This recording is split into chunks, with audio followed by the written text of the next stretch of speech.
ठीक है, तो आज हम लोग केमिकल बॉन्डिंग चैप्टर स्टार्ट करने वाले हैं। ठीक है, ये केमिस्ट्री का सेकंड चैप्टर है। तो आइए समझते हैं केमिकल बॉन्डिंग होता क्या। देखिए, बॉन्ड मतलब होता है, सबसे पहले जान लीजिए, बॉन्ड मतलब होता है अपना फोर्स। बॉन्ड मतलब क्या होता है? एक फोर्स।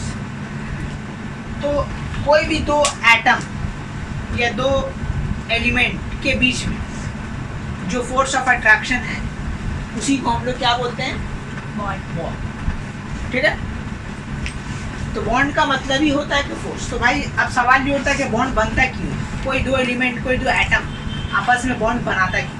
तो बॉन्ड बनाने का रीजन ये है कि they want to be stable as like a inert gas. Inert gas की तरह दुनिया में जितना भी एलिमेंट है, सोडियम हो, पोटासियम हो, क्लोरीन, ऑक्सीजन, जितना भी सारा एलिमेंट है, they want to be stable. तो अब स्टेबिलिटी गेन करने के लिए वो लोग क्या करता है? दूसरे के साथ रिएक्ट करता है, ठीक है, और बॉन्ड बनाता है। तो रिएक्ट करना मतलब केमिकली रिएक्ट करता है, ठीक है, और फिर बॉन्ड बनाता है। मतलब ये लोग दोनों के बीच में फोर्स ऑफ अट्रैक्शन होता है। जैसी फोर्स ऑफ अट्रैक्शन होता है, बॉन्ड बनता है और वो लोग दोनों क्या हो जाते हैं? स्टेबल। फॉर एग्जांपल, जैसा कि Na का इलेक्ट्रॉनिक कॉन्फ़िगरेशन क्या होता है? 281, ठीक है, और क्लोरीन का क्या होता है? 287, ठीक है। तो सोडियम क्या करता है? क्लोरीन को एक इलेक्ट्रॉन डोनेट कर देता है, और डोनेट करके क्या होता है? Na+ और ये बन जाता है Cl-। तो Na+ मानने का मतलब क्या हो गया? इसका 28 हो गया और ये बन गया 288, ठीक है, और ये लोग के बीच में क्या बन गया? एक बॉन्ड बन गया। तो बॉन्ड बना क्यों? क्योंकि they want to be stable. तो स्टेबिलिटी गेन करने के लिए कोई भी केमिकल रिएक्शन होता है, ठीक है। तो केमिकल बॉन्ड होता क्या है वही बता दें। The force of attraction between two atom और टू एलिमेंट्स, ठीक है। हम लोग बोल सकते हैं in a compound is called bonding. उसको हम लोग क्या बोलेंगे? बॉन्डिंग। हम लिख दे रहे हैं बॉन्डिंग होता क्या है।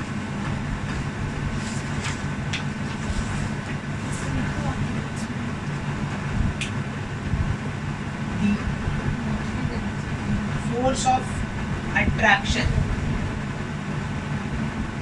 between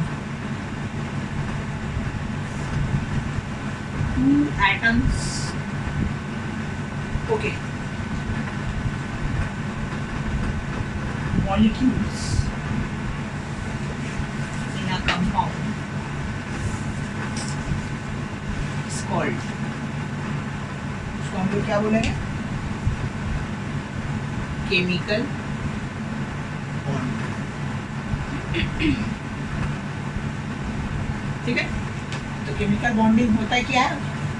दो एटम या दो मॉलिक्यूल से जो, ठीक है, के बीच में जो फोर्स ऑफ अट्रैक्शन है, उसी को हम लोग क्या बोलते हैं? बॉन्ड। ओके, तो अब देखो, अभी हम बताएं कि जितना भी एटम है वो क्या करता है? स्टेबिलिटी गेन करने के लिए बॉन्ड बनाता है, ठीक है। तो याद रखना, जो भी हो, स्टेबिलिटी गेन करने के लिए 3 टाइप का bond, there are 3 method to form a bond. इन्हें बोले कितना टाइप का? हम बोले कि कितना? There are 3 methods, there are 3 methods to form a bond, ठीक है। ऐसे तो बहुत सारा होता है, लेकिन हम लोग का सिलेबस में सिर्फ 3 ही है। पहला है तुम्हारा इलेक्ट्रोवैलेंट बॉन्ड,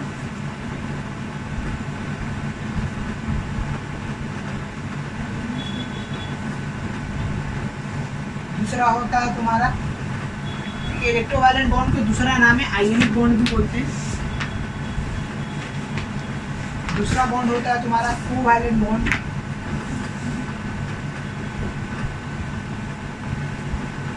कोवैलेंट बॉन्ड, और तीसरा होता है कोऑर्डिनेट बॉन्ड,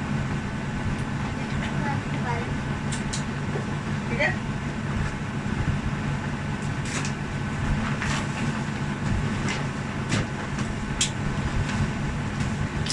इलेक्ट्रोवैलेंट बॉन्ड बोलो या आयनिक बॉन्ड बोलो, ठीक है, दोनों एक ही बॉन्ड। ये 3 टाइप का, ठीक है, जनरली बॉन्ड बनता है और वो स्टेबिलिटी गेन करता है। तो आइए सबसे पहले हम लोग जानते हैं कि इलेक्ट्रोवैलेंट बॉन्ड किसको बोलते हैं, वो कैसे बनता है, किसके बीच बनता है, ठीक है, कब कब बनेगा, ये सब सारा चीज़ हम लोग जानते हैं, ठीक है। ठीक है, तो आइए पहला हम लोग पढ़ते हैं इलेक्ट्रोवैलेंट बॉन्ड या आयोनिक बॉन्ड, ये क्या होता है।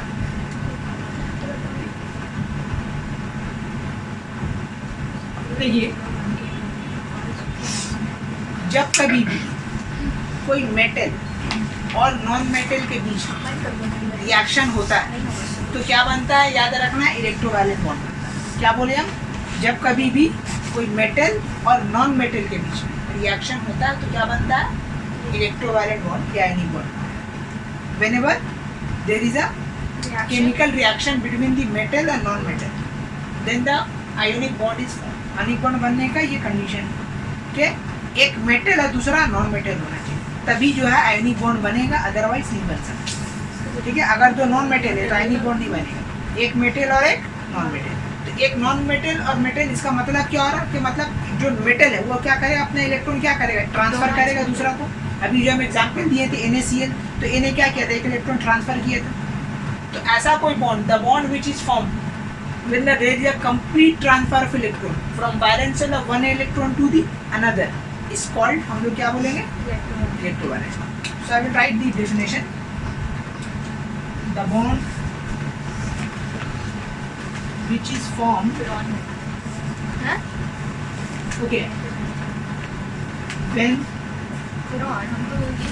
there is a कंप्लीट, देखो ये वर्ड बहुत इंपॉर्टेंट है, कंप्लीट, पूरा पूरी, complete transfer of electron, transfer of electron from valence shell of one atom to the valence shell of another atom.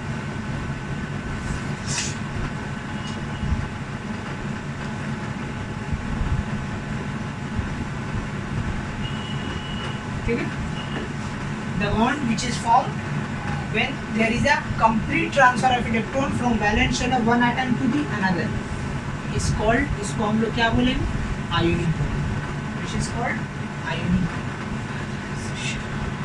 ठीक है, क्या आयोनिक बॉन्ड बनने के लिए इलेक्ट्रॉन का complete transfer of electron, complete transfer of electron होने का मतलब, जैसा कि एग्जांपल देखिए, जैसा कि Na है, ठीक है, Na का आउटरमोस्ट शेल में कितना इलेक्ट्रॉन है, एक इलेक्ट्रॉन। क्लोरीन का आउटरमोस्ट शेल में कितना इलेक्ट्रॉन है, वैलेंस शेल में कितना इलेक्ट्रॉन है, 7 इलेक्ट्रॉन है ना। तो सोडियम क्या करेगा, एक इलेक्ट्रॉन इसको ट्रांसफर कर, डोनेट नहीं करेगा, ट्रांसफर करेगा। ठीक है, ये जो सिंबल है, ये सिंबल बताता है कि इलेक्ट्रॉन क्या हो रहा है, इससे उड़ के उसके पास जा रहा है, ट्रांसफर कर रहा है। ठीक है, एक बार फिर ट्रांसफर करके बोलिए तो क्या बनेगा, Na प्लस और Cl माइनस। तो इन लोग के बीच में जो बॉन्ड होगा, दैट बॉन्ड इज कॉल्ड क्या होगा, आयोनिक बॉन्ड। इन लोग के बीच में जो बॉन्ड होगा, और ये बॉन्ड याद रखना बहुत स्ट्रांग बॉन्ड होता है, आयोनिक बॉन्ड है वेरी वेरी स्ट्रांग बॉन्ड। ठीक है, it can not be break down. एक बार डेफिनेशन फिर से पढ़िए तो, the bond which is form when there is a complete transfer of electron from valence shell of one atom. ठीक है, valence shell of one atom, shell of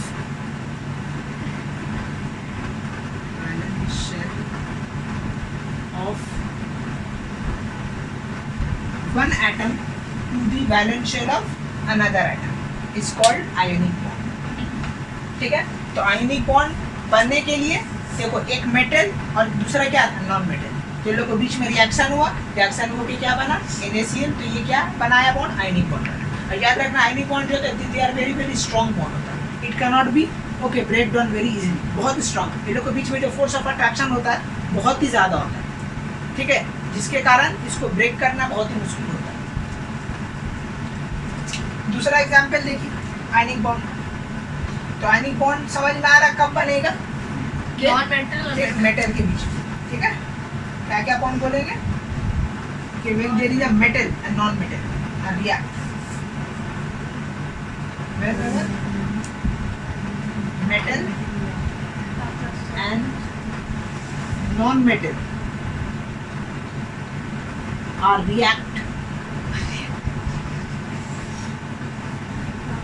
they form ionic bond। ठीक है, they form ionic bond। जब कभी भी metal non metal मिलेगा। अब देखो इसमें एक और टर्म्स आता है कैटायंस एंड एनायंस। तो अब देखो सोडियम क्या किया, इलेक्ट्रॉन लूज किया तो इसमें क्या आया, पॉजिटिव चार्ज आया।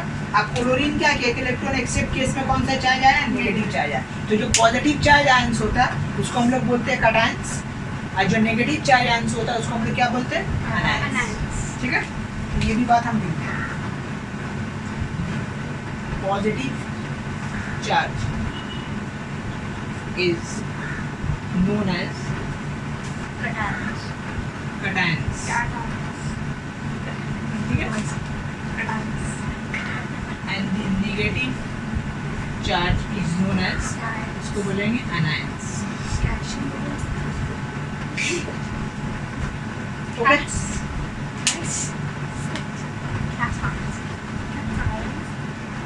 ये सब बातें जो है आपको याद रखना, हटा दें। ठीक है, तो अब हम लोग जानते हैं फॉर्मेशन ऑफ आयनिक कंपाउंड। कुछ एग्जांपल्स हम लोग लेंगे जिसमें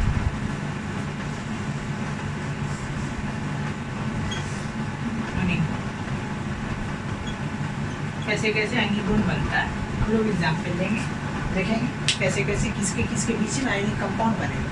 तो अभी तो हम बता चुके हैं कि आयनिक कंपाउंड बनेगा कब, when, ये भी क्वेश्चन आता है कि when does an ionic compound, ये इलेक्ट्रोवालेंट कंपाउंड फॉर्म, कि whenever the metal and non-metal are reacting each other due to the strong force of attraction, okay, they form electrovalent bond। ये रीजन लिख दीजिए। ठीक है, अब कैसे बोली थी वो? है बोलिए। कि whenever the metal and non-metal are reacting each other due to the strong force of attraction,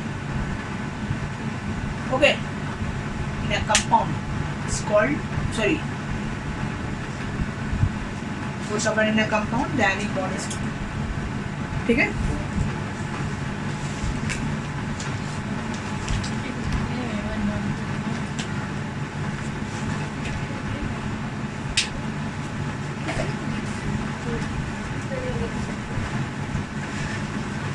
okay, पहला एग्जांपल लेते हैं हम लोग मैग्नीशियम क्लोराइड, इसके बीच में हम लोग देखेंगे कैसे आयनिक कंपाउंड बनता है।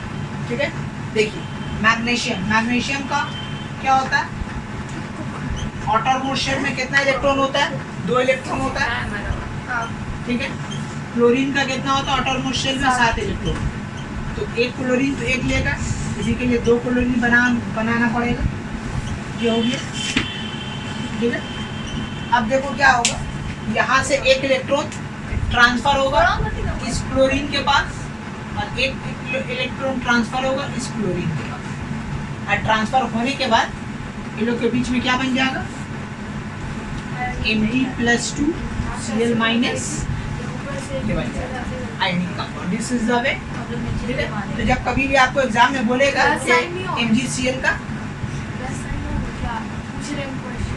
क्या बोल रही, Mg और Cl के बीच में प्लस साइन होगा कि नहीं होगा? कौन, ये वाला नहीं, ये तो हम इलेक्ट्रॉन डॉट स्ट्रक्चर बता रहे हैं। This is the electron dot structure, this structure is known as electron dot structure,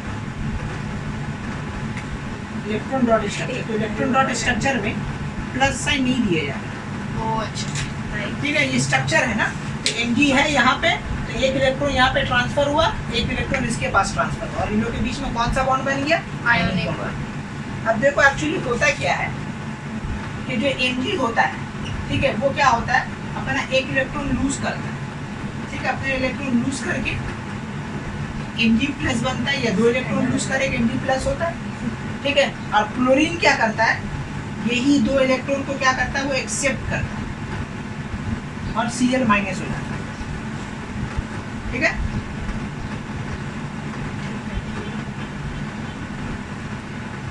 तो इस तरीके से आयनिक कंपाउंड बनता है। Cl में तो 2 लिया, क्या जी, क्या बोल रही, Mg+2 दिखे ना वहाँ पे? कौन, ये वाला, हाँ, ये तो हम तो आयंस फॉर्म में लिख रहे हैं ना, तो ये तो आयन फॉर्म है, उसके बाद फिर केमिकल रिएक्शन होगा तो ये उधर चला जाएगा, MgCl2 बन जाएगा, ये बन जाएगा। ठीक है, Cl में तो 2 इलेक्ट्रॉन रिसीव किया है ना, तो -2 चार्ज नहीं होगा। तो 2 इलेक्ट्रॉन रिसीव किया ना, तो Mg क्या किया, देखो यहाँ समझो, यहाँ हो क्या रहा है, यहाँ पे क्या हो रहा है, डायरेक्ट स्ट्रक्चर देने प्रॉब्लम हो रहा है। Mg चाह रहा है स्टेबल होने, ठीक है, तो वो क्या करेगा, 2 इलेक्ट्रॉन लूज करेगा और Mg+2 बनेगा, राइट, 2 इलेक्ट्रॉन लूज किया। अब ये जो 2 इलेक्ट्रॉन लूज किया, क्लोरीन क्या करेगा, ये दो इलेक्ट्रॉन को क्या करेगा, वो एक्सेप्ट करेगा और एक्सेप्ट करके बनेगा Cl-। अब ये 2 इलेक्ट्रॉन है तो 2 यहाँ -2 क्यों नहीं होगा? ठीक है, -2 नहीं होगा ना, क्योंकि 2 इलेक्ट्रॉन तो वो ले रहा है। तो 2 इलेक्ट्रॉन Cl2 हम थोड़ी लिख रहे हैं, हम जब केमिकल फार्मूला लिखेंगे तब Cl2 लिखेंगे ना। वो तो क्योंकि ये फर्दर ये जो क्लोरीन होता है ये इस फॉर्म में रहता नहीं है, फिर क्लोरीन एक क्लोरीन के साथ रिएक्ट करके Cl2 बनता है, मतलब 2 क्लोरीन को भेजता हाँ, है। यहाँ तो 2 लिख दिए, तो हम ये दो तुम लोग को समझ में नहीं आ रहा है, ये 2 जो लिख दिए हम, ये क्यों लिखेंगे 2, ये 2 मतलब है कि 2 क्लोरीन है ना, ये 2Cl मतलब क्या, 2 क्लोरीन 2, तो फिर और अलग से क्यों लिखेंगे, तो इसको ऐसे समझोगे कि Mg जो है वो 2 इलेक्ट्रॉन लूज किया और यही 2 इलेक्ट्रॉन Cl क्या किया, एक्सेप्ट किया, और एक्सेप्ट करके ये लोग कौन सा बॉन्ड बनाया, आयनिक बॉन्ड, माने इन लोग के बीच में जो बॉन्ड बना, they are very strong bond, ठीक है, MgCl2 क्या बना, ये 3 क्यों यानिक बॉन्ड है, यानिक बॉन्ड जैसे एक सिंबल दे रहे हैं, जैसे 3 लाइन होता है, जस्ट रिप्रेजेंटेशन है कि इन लोग के बीच में बॉन्ड बन रहा है, कौन सा बॉन्ड बन रहा है, आयनिक बॉन्ड, समझ में आ रहा है बात, ठीक है, हाँ। अब देखो दूसरा अब हम लोग कर रहे हैं कैल्शियम ऑक्साइड का, कैल्शियम ऑक्साइड का कैसे बनेगा, देखो सबसे पहले कैल्शियम का आउटर मोस्ट शेल में कितना इलेक्ट्रॉन होता है, 2 इलेक्ट्रॉन होता है, ऑक्सीजन का कितना होता है आउटर मोस्ट शेल में, 6 इलेक्ट्रॉन होता है, ठीक है, अब ये कैल्शियम क्या करेगा, 2 इलेक्ट्रॉन इस ऑक्सीजन को क्या करेगा, ट्रांसफर करेगा, और ट्रांसफर करके क्या बनेगा, Ca+2 बनेगा और ये O2 -2, ठीक है, या तो इसको ऐसा लिखिए या तो आप ऐसा भी लिख सकते हैं CaO। इसका मतलब क्या हो रहा है, इसका मतलब ये हो रहा है कि कैल्शियम जो है वो क्या किया, 2 इलेक्ट्रॉन लूज किए और +2 बना, और यही 2 इलेक्ट्रॉन कौन एक्सेप्ट कर रहा है, वो ऑक्सीजन, तो ऑक्सीजन क्या करेगा, यही 2 इलेक्ट्रॉन क्या करेगा, वो एक्सेप्ट करेगा और माइनस हो जाएगा, माइनस, O2 या -2 क्यों होगा, ठीक है, क्योंकि ऑक्सीजन 2 इलेक्ट्रॉन एक्सेप्ट कर रहा है ना, इसलिए -2 आएगा। और जो मतलब एक ही ऑक्सीजन 2 अरे यहाँ पे क्लोरीन 1 इलेक्ट्रॉन एक्सेप्ट किया, इसी के लिए -1 आया, यहाँ पे ऑक्सीजन 2 इलेक्ट्रॉन, तो दिख नहीं रहा है कि कैल्शियम के पास 2 आउटर मोस्ट शेल में 2 इलेक्ट्रॉन था, 2 ट्रांसफर हुआ, तो मतलब उसमें 2 आ गया, और ये दोनों चार्ज कट गया जिसका वजह से CaO बना, हाँ ठीक है, तो ये ऑक्सीजन क्या किया, 1 इलेक्ट्रॉन 2 इलेक्ट्रॉन एक्सेप्ट कर लिया, बन के ये बन गया। चलो नेक्स्ट अब हम लोग तीसरा बनाते हैं फॉर्मेशन,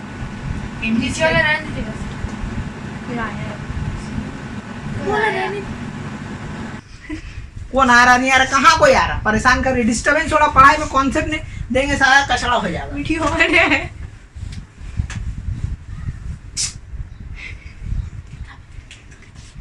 देखो यार तीसरा नंबर में NaBr का कैसे होगा, सोडियम अगेन, इसका आउटर मोस्ट शेल में क्या होगा, 1 इलेक्ट्रॉन होगा, अब Br का कितना होता है आउटर मोस्ट शेल में इलेक्ट्रॉन, बोलो कितना इलेक्ट्रॉन होता है Br का, 7 होता है, ठीक है, 1 2 3 4 5 6 7, तो सोडियम क्या करेगा, 1 इलेक्ट्रॉन इसको डोनेट करेगा अपना, और डोनेट करने के बाद क्या बन जाएगा, Na+ हो जाएगा, और Br आपका क्या हो जाएगा, माइनस हो जाएगा, ठीक है, इसका मतलब ये हो रहा है कि सोडियम क्या कर रहा है, 1 इलेक्ट्रॉन लूज कर रहा, और लूज करके Na+ हो जा रहा, और यही इलेक्ट्रॉन क्या हो रहा है, Br एक्सेप्ट कर रहा है, ठीक है, और Br माइनस हो जा रहा है, ठीक है, तो इन लोग के बीच में जो बॉन्ड बन रहा है, कौन सा बॉन्ड बन रहा है, electrovalent bond, they are very strong, ठीक है, तो this is the way to okay draw the electron dot structure of a ionic compound, इस तरीके से। तो जब कभी भी एग्जाम में आएगा आयनिक कंपाउंड को रिप्रेजेंट कीजिए इस स्ट्रक्चर में, तो आप लोग इस तरीके से बनाएंगे, ठीक है, दिस इज द वे, जब हम लोग 1 इलेक्ट्रॉन ट्रांसफर कर रहे हैं, तो याद रखना कि जो भी इलेक्ट्रोआयनिक बॉन्ड होता है उसमें इलेक्ट्रॉन का ट्रांसफर होता है, ठीक है, ट्रांसफर होता है, ठीक है, कंप्लीट ट्रांसफर होगा तब जाके आयनिक बॉन्ड बनेगा, अदरवाइज नहीं बनेगा।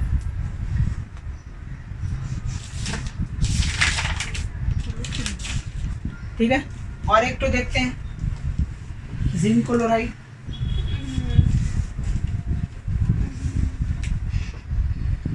ZnCl2, देखो जिंक है, जिंक का आउटरमोस्ट शेल में 2 इलेक्ट्रॉन होता है, तो क्लोरीन कितना होगा आउटरमोस्ट शेल में, 1 इलेक्ट्रॉन 7 होगा,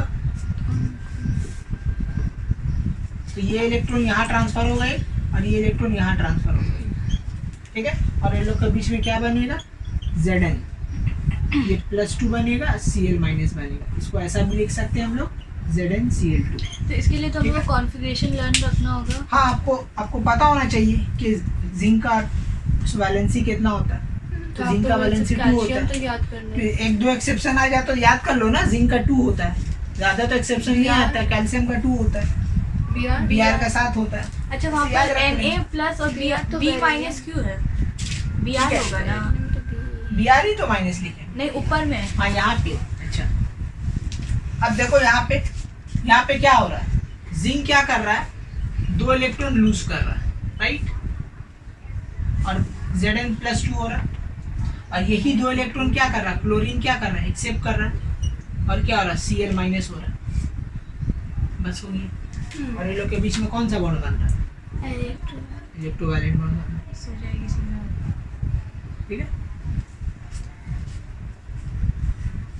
तो this is the way to draw the ionic compound, electron dot structure of ionic compound. अब इसके बाद हम लोग कुछ टर्म सीखेंगे, एक ठीक मिनट। है, ऑक्सीडेशन, रिडक्शन। नीचे का मत।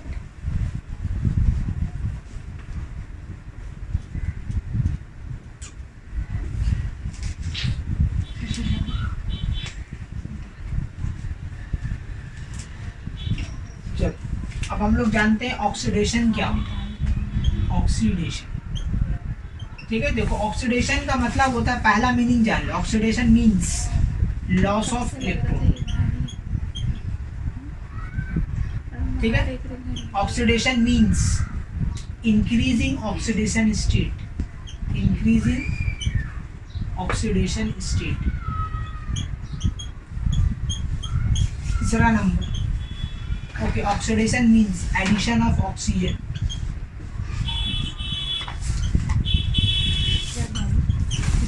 Oxidation means okay removal of hydrogen,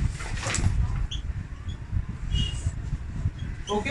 इनमें से कोई भी एक कंडीशन अगर सेटिस्फाई करेगा कोई भी केमिकल रिएक्शन में, तो हम लोग बोल देंगे उसका क्या हो रहा है, ऑक्सीडेशन हो रहा है। कोई भी एलिमेंट उसमें इनमें से कोई भी एक कंडीशन सेटिस्फाई करेगा, we will call it what, oxidation. तो ऑक्सीडेशन मीन्स याद रखना loss of electron, oxidation means increase in oxidation state, oxidation means addition of oxygen, oxidation means removal of hydrogen, ठीक है। This are the meaning of oxidation, सब meaning है, याद रखिए actual meaning of oxidation. अब देखो, जैसा कि सोडियम, इसका एग्जांपल लेके समझिए, जैसे सोडियम क्या है, एक इलेक्ट्रॉन क्या करेगा, यूज करेगा, यूज करके क्या बनेगा, Na+ होगा। तो देखो, एक इलेक्ट्रॉन यूज किया, लॉस ऑफ इलेक्ट्रॉन हुआ, तो हम लोग बोल सकते हैं सोडियम का यहाँ पे क्या हो रहा है, ऑक्सीडेशन, ठीक है। और दूसरा देखो, जैसा जिंक के क्या हो रहा है, देखो जिंक 2 इलेक्ट्रॉन यूज कर रहा है, यूज करके क्या बना Zn+2। अब देखो, यहाँ पे इसका कोई चार्ज नहीं है, ठीक है, यहाँ पे इसका कोई चार्ज नहीं, इसका मतलब कितना 0 है ना। अब देखो, इसमें कितना हो गया, +2 हो गया, दिख रहा है, इसमें कितना हो गया, +2 हो गया। तो देखो, यही होता है ऑक्सीडेशन स्टेट, कि पहले था जिंक का 0, अब देखो जिंक का ऑक्सीडेशन स्टेट कितना हो गया, +2। तो देखो, इंक्रीज इन ऑक्सीडेशन स्टेट हुआ, तो मतलब हम लोग बोल सकते हैं कि जिंक का क्या हो गया, ऑक्सीडेशन, ठीक है। यहाँ पे देखो ना, जिंक के ऊपर कोई चार्ज नहीं था ना यहाँ पे, तो नहीं है, मतलब कि इसका ऑक्सीडेशन स्टेट 0। अब जब 2 इलेक्ट्रॉन लूज किए, तो इसमें कितना चार्ज आया, +2 आया, फिर जो +2 आया, तो देखो इसका ऑक्सीडेशन स्टेट पहले कितना था, 0, अब देखो 2, तो इंक्रीज इन ऑक्सीडेशन स्टेट हुआ, मतलब कि जिंक का क्या हो गया, ऑक्सीडेशन हुआ। ऑक्सीडेशन मतलब बताए थे ना, इंक्रीज इन ऑक्सीडेशन स्टेट, 0 से +2 हो गया, इंक्रीज हुआ इसका ऑक्सीडेशन स्टेट, तो बोल सकते हैं ना जिंक का क्या हो गया, ऑक्सीडेशन हुआ। और देखो, जैसा जिंक है, इसको ऑक्सीजन के साथ रिएक्शन करो, ठीक है, जिंक है, इसको ऑक्सीजन के साथ रिएक्शन करो, क्या बनेगा, Zn2, ठीक है। तब देखो, ऑक्सीजन क्या हुआ, इसके साथ अटैच हो गया, जुड़ गया, तब एडिशन ऑफ ऑक्सीजन हुआ,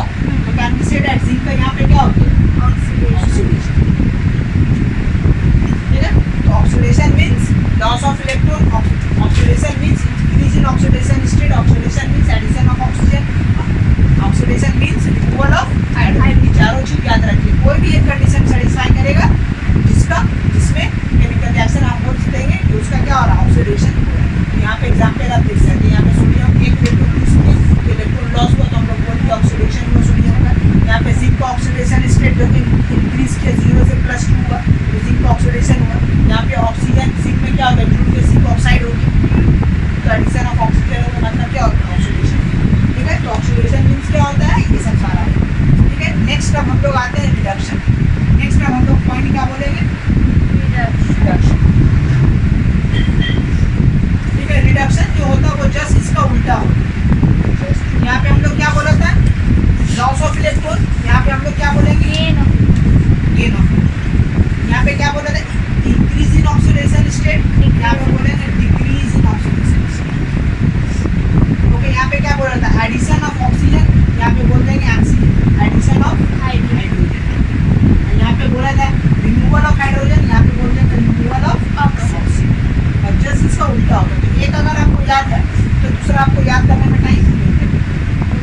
ठीक है, तो reduction means gain of electron, reduction means decrease in oxidation state, reduction means addition of hydrogen, reduction means removal of oxygen. ठीक है, इसको याद रखिएगा। अब जैसे यहाँ पे देखिए पहला एग्जाम्पल, जैसे Cl है। Cl क्या है, 2 इलेक्ट्रॉन क्या करेगा, गेन करेगा, और Cl क्या हो गया, माइनस हो गया, हुआ ना माइनस। तब देखो ये क्या, 2 इलेक्ट्रॉन गेन किया तो मतलब Cl का यहाँ पे क्या हो गया, Cl का यहाँ पे क्या हो गया, रिडक्शन।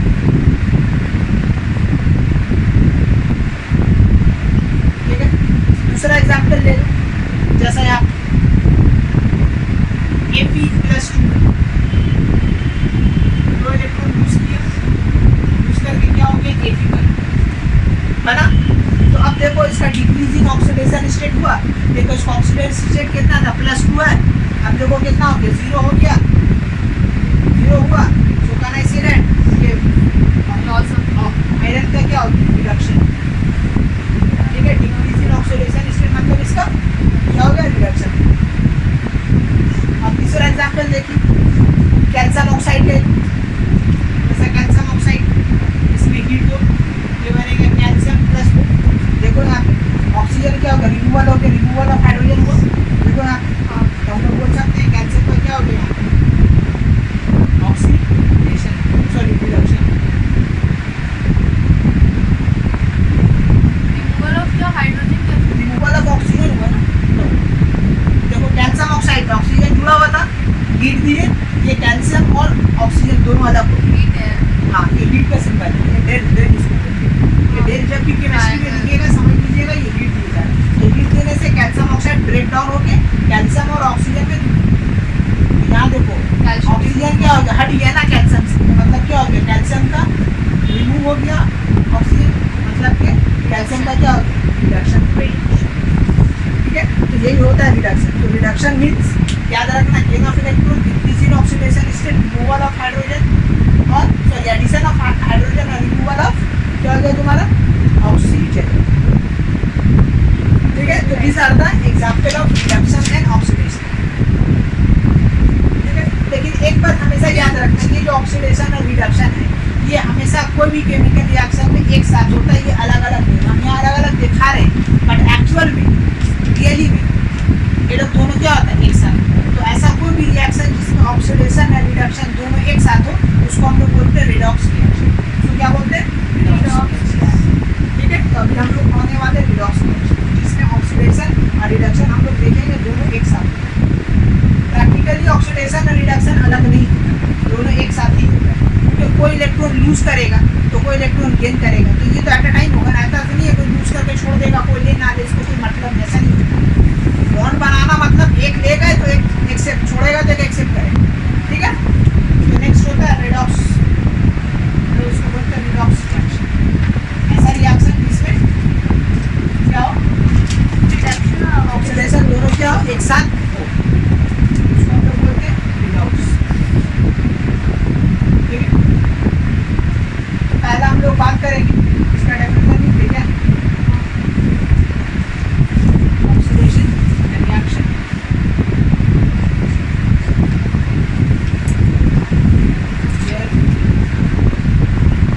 Oxidation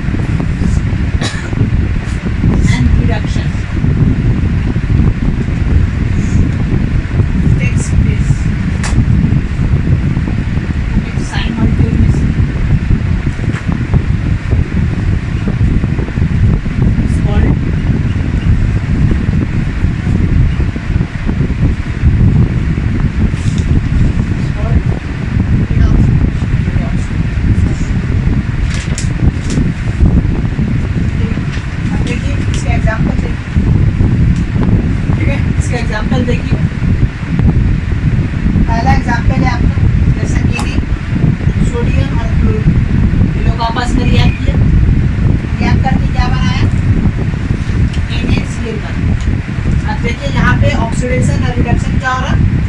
एक साथ होगा।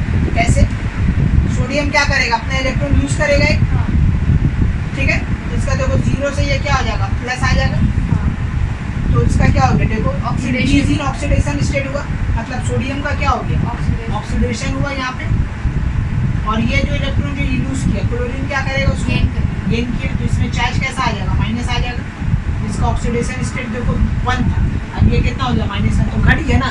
यहाँ देखो 0 है ना इसका ऑक्सीडेशन स्टेट, अब देखो माइनस बनाएंगे तो घट गया, इसका क्या हो गया, रिडक्शन। ऐसे भी सकते कि उसमें लॉस ऑफ इलेक्ट्रॉन हुआ इसमें गेन। ऐसा भी बोल सकते हो, वैसा भी बोल सकते हो, जैसे समझना समझो। कोई भी एक कंडीशन अगर होगा तो वो होगी। दूसरा एग्जांपल देखो, हर बॉन्डिंग में इसका जरूर मतलब दोनों एक साथ हाँ। होता है। दोनों एक साथ, कोई भी केमिकल रिएक्शन ऑक्सीडेशन रिएक्शन हमेशा एक साथ ही होता है, अलग नहीं होता। यहाँ पे देखो H2O2 हाइड्रोजन और ऑक्सीजन दोनों में क्या करेगा, रिएक्शन होगा, रिएक्शन होके क्या बनेगा, 2H2O बनेगा। तो अब देखो यहाँ पे अगर हम लोग देखें, हाइड्रोजन क्या हुआ, ऑक्सीजन के साथ क्या हो गया,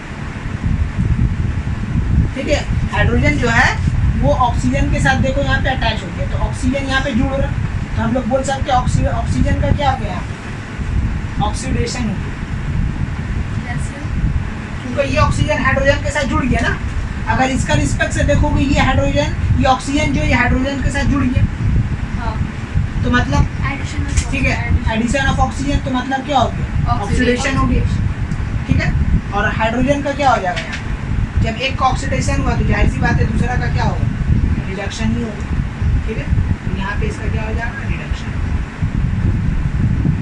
ओके, तीसरा है जब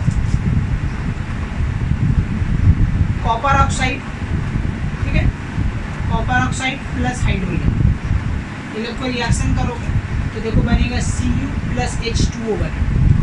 तो अब देखो कॉपर में ऑक्सीजन था और यहाँ पे हम देख रहे हैं ऑक्सीजन हट गया, तो मतलब कॉपर का क्या हो गया, यहाँ पे बोल सकते हो रिडक्शन। रिमूवल ऑफ ऑक्सीजन हो रहा, मतलब कॉपर का क्या हो गया, रिडक्शन। और देखो हाइड्रोजन में ऑक्सीजन जुड़ गया, मतलब हाइड्रोजन का यहाँ पे क्या हो गया, ऑक्सीडेशन, तो यहाँ पे इसका ऑक्सीडेशन।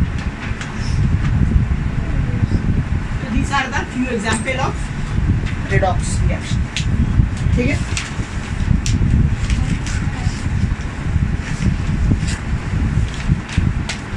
अब देखो इसमें और एक दो टर्म आता है, एक होता है ऑक्सीडाइजिंग एजेंट, एक होता है रिड्यूसिंग एजेंट, ठीक है। ये दो टर्म आता है, ऑक्सीडाइजिंग एजेंट और रिड्यूसिंग एजेंट। वो क्या होता है उसको समझो,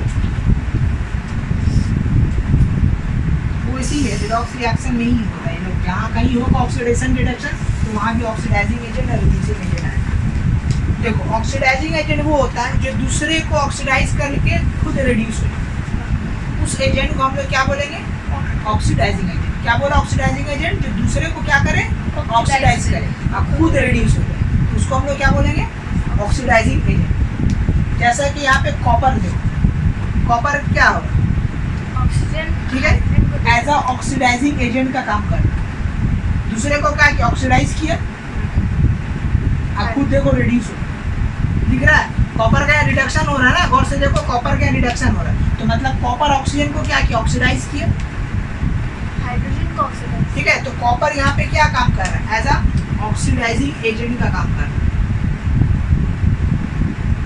ठीक है। ऑक्सीडाइजिंग एजेंट क्या होता है, जो दूसरे को ऑक्सीडाइज करके खुद रिड्यूस हो ना, तो यहाँ पे देखो कॉपर का रिडक्शन हो रहा है, तो रिड्यूस मतलब रिडक्शन ही होता है, ठीक है। तो यहाँ पे कॉपर क्या हो रहा है, एज अ ऑक्सीडाइजिंग एजेंट काम कर रहा है। और यहाँ पे देखो हाइड्रोजन, हाइड्रोजन क्या हो रहा है, ऑक्सीजन के साथ जुड़ गया, मतलब हाइड्रोजन क्या है, एक रिड्यूसिंग एजेंट। क्यों रिड्यूसिंग एजेंट है, क्योंकि इसका ऑक्सीडेशन हो रहा है, मतलब ये ऐसा क्या काम कर रहा है, रिड्यूसिंग एजेंट का कैसे काम किया ये काम, कर रहा है। वैसे बताइए। यहाँ देखो ये जो हाइड्रोजन है ये रिड्यूसिंग एजेंट, ये रिड्यूसिंग एजेंट वो होता है जो दूसरे को ऑक्सीडाइज करे रे बाबू, ये किसको सिंपल समझो ना। तो देखो हाइड्रोजन का किया, ऑक्सीजन को ऑक्सीडाइज किया ना, यहाँ पे हाइड्रोजन का ऑक्सीडेशन हुआ, हाँ तो मतलब ऑक्सीडाइज किया होगा तभी तो इसका ऑक्सीडेशन हुआ, तो मतलब वो काम का काम कर रहा है, ऐसा रिड्यूसिंग एजेंट। तो ऐसा इस केमिकल रिएक्शन में देखो कि जिसका रिडक्शन हो रहा है, तो जिसका रिडक्शन हो रहा है वो एज अ क्या हो रहा है, काम कर रहा है, रिड्यूसिंग एजेंट का काम कर रहा है, और जिसका ऑक्सीडेशन हो रहा है वो एज अ ऑक्सीडाइजिंग एजेंट का काम कर यही रहा गलत हो है। इसका रिडक्शन हो हाँ रहा सॉरी, हो। जिसका रिडक्शन हो रहा है वो एज अ ऑक्सीडाइजिंग एजेंट का काम कर रहा है, और जिसका तुम्हारा Oxidation ऑक्सीडेशन हो रहा है वो एज अ रिड्यूसिंग एजेंट का काम कर रहा है। तो यहाँ पे देखो कॉपर का क्या हो रहा है, रिडक्शन हो रहा है, मतलब copper is treated in this reaction as a oxidizing agent, and here क्या ऑक्सीजन का ऑक्सीडेशन, हाइड्रोजन का ऑक्सीडेशन हो रहा है, that means hydrogen is treated as a reducing reducing agent. ठीक है, यहाँ भी देख लो जैसा NaCl है, तो अब NaCl है तो अब हम लोग देख रहे हैं ये यहाँ पे इसका क्या हो रहा है, ऑक्सीडेशन हो रहा है। तो ऑक्सीडेशन हो रहा मतलब क्या है, Na क्या है, एज अ रिड्यूसिंग एजेंट का काम कर रहा है, और Cl का क्या हो रहा है, यहाँ पे रिडक्शन हो रहा है, तो Cl एज अ क्या काम कर रहा है, ऑक्सीडाइजिंग एजेंट का काम कर रहा है। तो मतलब जिसका ऑक्सीडेशन होगा वो रिड्यूसिंग एजेंट का काम करेगा, और जिसका रिडक्शन होगा वो ऑक्सीडाइजिंग एजेंट का काम करेगा, ये बात बना दी। और ऑक्सीडाइजिंग एजेंट होता क्या वो हम बता दिए, ऐसा कोई एजेंट जो दूसरे को ऑक्सीडाइज करके खुद क्या हो रहा है, रेड्यूस हो रहा है। ठीक है, तो दूसरे को ऑक्सीडाइज करके खुद रेड्यूस हो रहा है, उसको हम लोग क्या बोलेंगे, ऑक्सीडाइजिंग एजेंट। ठीक है, और रिड्यूसिंग एजेंट क्या होगा, जो दूसरे को रिड्यूस करके खुद ऑक्सीडाइज हो रहा है। तो यहाँ पे देखो ये ऑक्सीडाइज हो रहा है, मतलब सोडियम यहाँ पे एज अ काम क्या कर रहा है, रिड्यूसिंग एजेंट का काम कर रहा है। और क्लोरीन जो है वो क्या चीज का काम कर रहा है, यहाँ पे ऑक्सीडाइजिंग एजेंट का काम।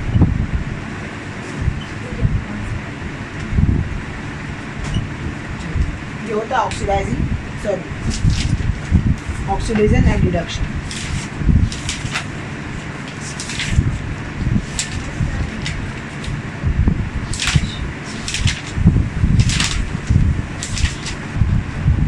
नेक्स्ट अब हम लोग पढ़ते हैं आयोनिक कंपाउंड। ठीक है, आयनिक कंपाउंड किसको बोलते हैं, इससे पहले आयनिक बॉन्ड पढ़े। ठीक है, अब हम लोग पढ़ेंगे क्या, आयनिक कंपाउंड। ठीक है, आयनिक कंपाउंड, आयनिक कंपाउंड बोलेंगे, ये इलेक्ट्रोवैलेंट कंपाउंड बोलेंगे की बात। देखो आयनिक कंपाउंड क्या होता है,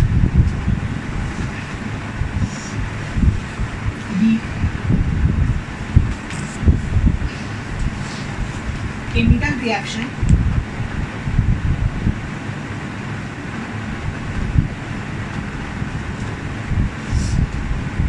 between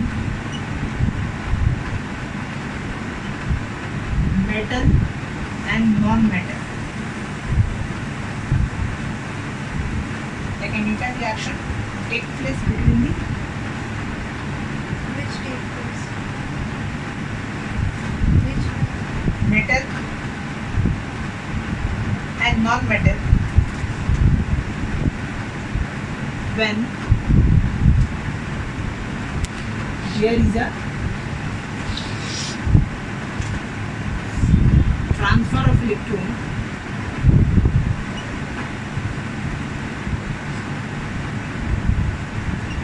from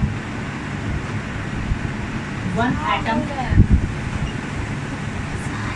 another.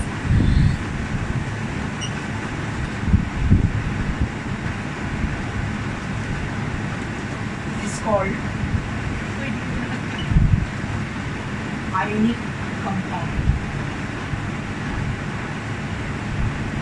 ठीक है, आयनिक कंपाउंड किसको बोलेंगे, देखो आयनिक कंपाउंड का जो डेफिनेशन है वो इलेक्ट्रोवैलेंट बॉन्ड से मिलता जुलता है। ठीक है,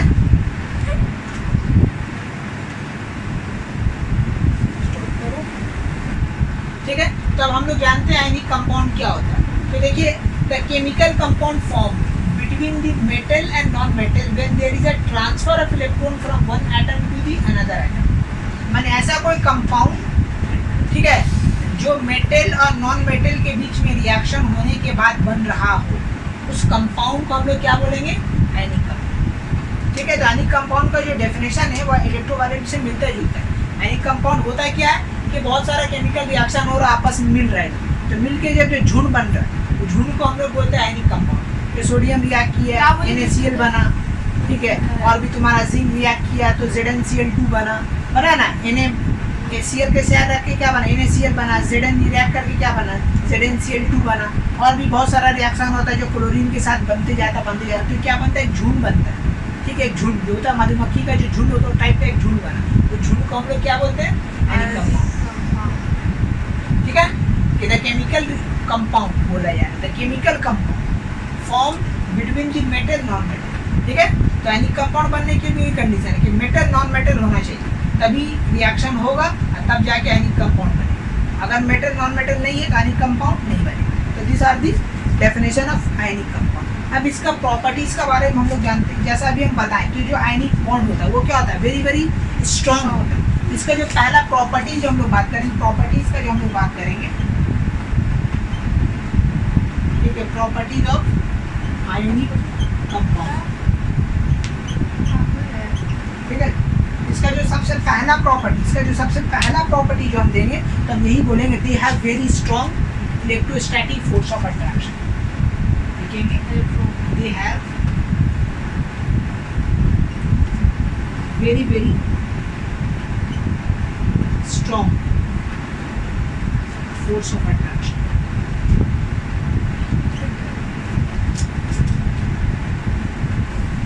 ठीक है, जो पहला जो पॉइंट है बहुत इंपॉर्टेंट पॉइंट है, ठीक है, कि they have the very very strong force of attraction. यानी कंपाउंड में फोर्स ऑफ अट्रैक्शन क्या होता है, बहुत ही ज़्यादा क्या होता है, स्ट्रॉन्ग होता है पहला।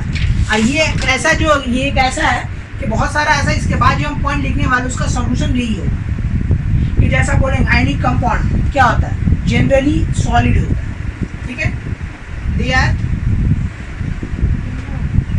Solid, they are generally solid. ये लोग जो क्या होता है, सॉलिड होता है, ठीक है। तो अब सॉलिड क्यों होता है, just because of they have very very strong force of attraction, that's why they are solid in nature, ठीक है। तीसरा हम लोग बोलेंगे कि दे हैव, हम लोग क्या बोलेंगे, they have high melting point and boiling point. क्या बोलेंगे, high melting point and boiling. अगर कोई पूछे क्यों इस आयनिक कंपाउंड का melting point high boiling point होता है, just because of they have strong force of attraction, ठीक है। ये बात याद रखें, this is the reason, that's why okay ionic compound are high melting point and boiling, ठीक है। जैसा NaCl का अगर हम लोग बात करें तो NaCl का आपका जो मेल्टिंग पॉइंट होता है, मानी इसको पिघलाने की कोशिश करोगे तो ये कितना सेंटीग्रेड पे पिघलेगा, 800 डिग्री सेंटीग्रेड पर ये क्या होगा, मेल्ट करेगा, इसका मेल्टिंग पॉइंट, ठीक है, सॉलिड सॉलिड। और इसका बॉइलिंग पॉइंट अगर इसको बॉईल करेंगे तो ये, इसको अगर बॉईल करेंगे तो ये हो जाएगा 1413 डिग्री सेंटीग्रेड पर बॉईल करेंगे, तब जाके ये क्या होगा, बॉइलिंग पॉइंट। देखो इसका कितना ज़्यादा है मेल्टिंग पॉइंट और बॉइलिंग पॉइंट। वो हाफ, सेकंड पॉइंट में हाफ के बाद क्या है, ठीक है, they are generally solid. Third point they are high melting point and boiling point, ठीक है। जैसा कि NaCl को अगर मेल्ट किया जाए तो 800 डिग्री सेंटीग्रेड पे हीट देंगे तब जाके पिघलेगा, और इतना बॉईल करेंगे तब जाके बॉईल होगा। They have the high melting point and boiling point. और भी बहुत सारा है पॉइंट, अभी बता रहे हैं, इसको मिटा रहे हैं,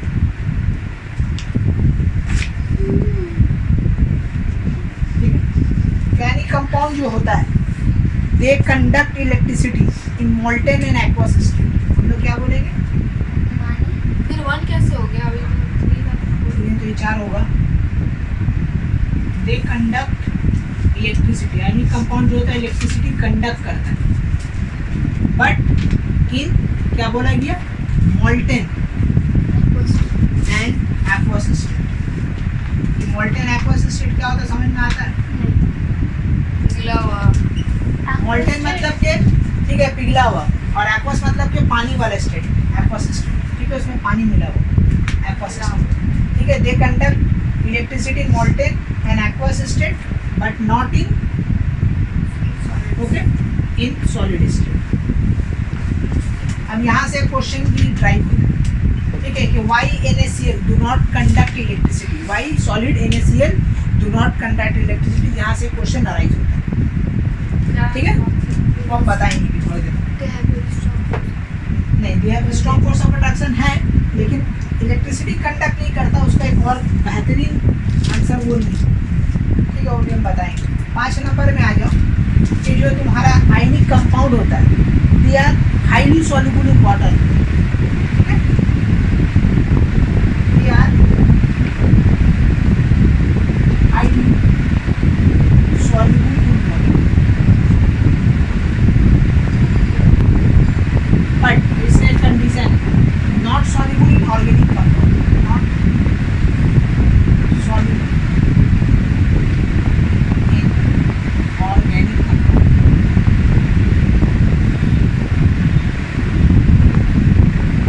ठीक है, ऑर्गेनिक कंपाउंड में आयनिक कंपाउंड जो होता है वो सॉल्युबल नहीं है, जैसा कि तुम्हारा अल्कोहल हुआ, ठीक है, ईथर हुआ, ठीक है, एग्जाम्पल तुम्हारा अल्कोहल हुआ,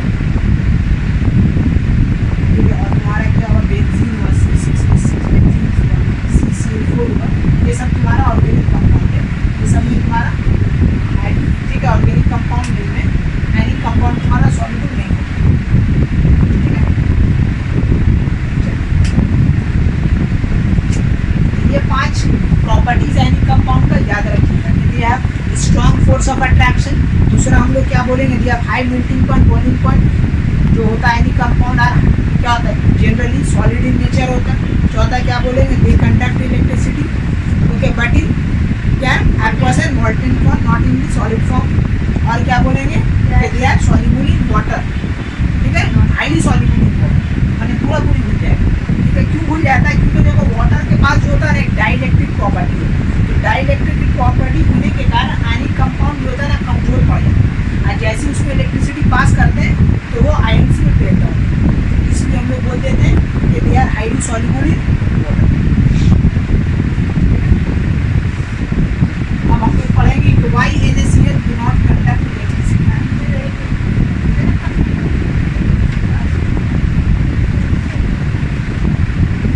ये क्वेश्चन एग्जाम में आता है, why solid NaCl do not conduct electricity, ठीक है, इलेक्ट्रिसिटी क्यों नहीं कंडक्ट कर पाता। देखिए सॉलिड स्टेट में आपको पता है कि NaCl क्या होता है, एक यानी कंपाउंड बनाता है, तो आयनिक कंपाउंड बनाने के कारण उसमें फोर्स ऑफ अट्रैक्शन बहुत ज़्यादा है, तो फोर्स ऑफ अट्रैक्शन बहुत ज़्यादा होने के क्या होगी, इंटरमॉलिक्यूलर स्पेस कम होगी, स्पेस कम हो गया मतलब उसके अंदर फ्री इलेक्ट्रॉन नहीं, तो कोई भी इलेक्ट्रिसिटी क्या होता है, चार्ज होता है ना, इलेक्ट्रिसिटी का डेफिनेशन हम क्या बोलते हैं, rate of flow of charge. तो जब तक के NaCl के अंदर कोई चार्ज ही जनरेट नहीं होगा, माने कोई आयन्स ही नहीं होगा, फ्री इलेक्ट्रॉन्स ही नहीं होगा, तो इलेक्ट्रिसिटी जनरेट कैसे होगी।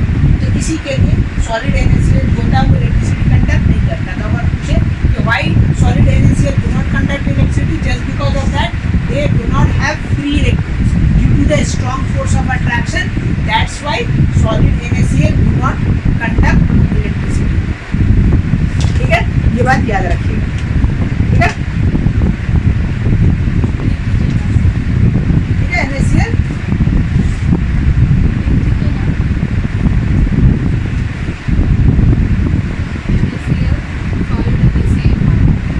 बोल देंगे the ions of sodium and chlorine cannot move freely due to the strong force of attraction, ठीक है, बताइए बोल दें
देखो आयनिक कंपाउंड बनने का कंडीशंस क्या है, ठीक है, what is the conditions for the ionic compound, ionic compound कब बनेंगे, तो हमको पता है कि मेटल नॉन मेटल होगा तो आयनिक कंपाउंड बनेगा, एक आयनिक कंपाउंड जो बन रहा है स्ट्रॉन्ग इतना है कब बनेगा, उसका होने का क्राइटेरिया क्या है, ठीक है, condition for the formation of ionic compound, condition for formation of ionic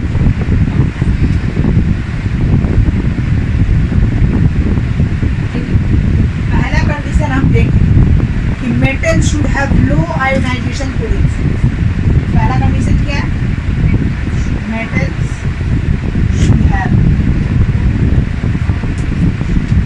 low ionization potential,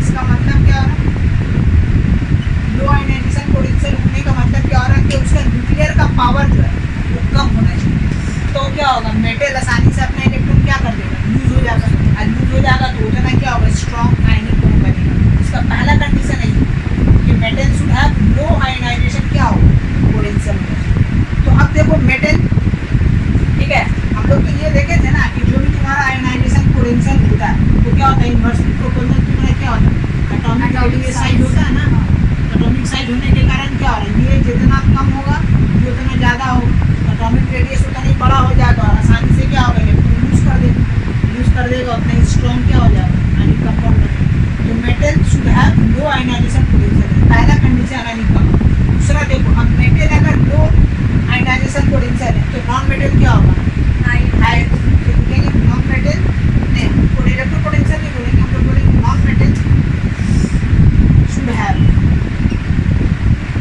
high electron affinity, क्या बोलेंगे इलेक्ट्रॉन वो जल्दी से एक्सेप्ट करना, इलेक्ट्रॉन एफिनिटी पावर होना चाहिए, यानी इलेक्ट्रॉन का चाहत उसके पास बहुत ज़्यादा होना चाहिए, बहुत ज़्यादा ही उसको इससे मोहब्बत होनी चाहिए, इलेक्ट्रॉन से जो मेटल दिया इलेक्ट्रॉन एफिनिटी वही होता है ना कि इलेक्ट्रॉन का चाहत, तो जो नॉन मेटल है शुड हैव हाई, एक तो होता है कि नॉन मेटल होता है लो होता है, मैंने होता है चाहत नहीं, लेकिन एक होता है ज़्यादा चाहत, तो हाई इलेक्ट्रॉन एफिनिटी जिस नॉन मेटल का होगा वो आयनिक कंपाउंड बनेगा, दूसरा कंडीशन, तीसरा अब देखो ये जो है इलेक्ट्रॉन एफिनिटी और तुम्हारा लो आयोनाइजेशन पोटेंशियल, ये लोग कब होता है जब ये लोग का बीच में क्या होता है लार्जर द डिफरेंस बिटवीन क्या होगा ट्रांसफर क्या बोलते हैं इलेक्ट्रोनेगेटिविटी, ठीक है, तीसरा कंडीशन है लोग का लार्जर द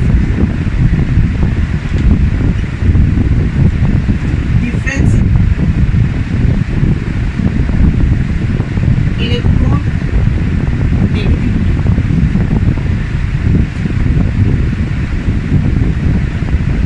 ठीक है, जो इलेक्ट्रॉन नेगेटिविटी का जो डिफरेंस है वो क्या होना चाहिए बहुत ज़्यादा होना चाहिए, मान लीजिए कि एक क्लोरीन यहाँ है, क्या हम लोग पढ़े थे ना फोन कैरिबर, हाँ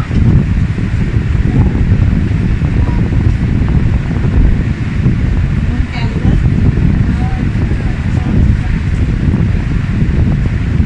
आरबीसी देखा ना हम लोग का, तो वही बोला कि लार्जर द इलेक्ट्रॉन नेगेटिविटी, जितना ज़्यादा इलेक्ट्रॉन नेगेटिविटी ज़्यादा होगा उतना ज़्यादा आयनिक कंपाउंड स्ट्रॉन्ग, तो अभी सबसे ज़्यादा इलेक्ट्रॉन नेगेटिविटी फ्लोरीन है, क्लोरीन का सबसे ज़्यादा होगा, ठीक है, तो ये तीन कंडीशन है आयनिक कंपाउंड बनने की, कि metal should have low ionization potential, माने न्यूक्लियर पावर कम होना चाहिए, एटॉमिक रेडियस काफ़ी ज़्यादा के लिए मेटल आसानी से इलेक्ट्रॉन यूज़ करे, दूसरा अब जो यूज़ कर रहा है तो लेने वाला का जो है इलेक्ट्रॉन एफिनिटी चार्ज बहुत ज़्यादा होना चाहिए, पावरफुल होना चाहिए, ठीक है, तो आसानी से इलेक्ट्रॉन को अपने तरफ अट्रैक्ट कर खींचे, ठीक है, और larger the difference electron negativity, तो जितना ज़्यादा इलेक्ट्रॉन नेगेटिविटी डिफरेंस होगा उतना नहीं ज़्यादा क्या होगा बॉन्ड बनेगा, फोर्स ऑफ अट्रैक्शन उतना ज़्यादा पावरफुल होगा, और जो बॉन्ड बनेगा वो काफ़ी पावरफुल स्ट्रॉन्ग है, तो this are the three condition को फॉर्म आए, तो यानी कंपाउंड यहाँ पे खत्म। अब हम लोग का नेक्स्ट जो टॉपिक है वो तुम्हारा क्या है, कोवैलेंट कंपाउंड,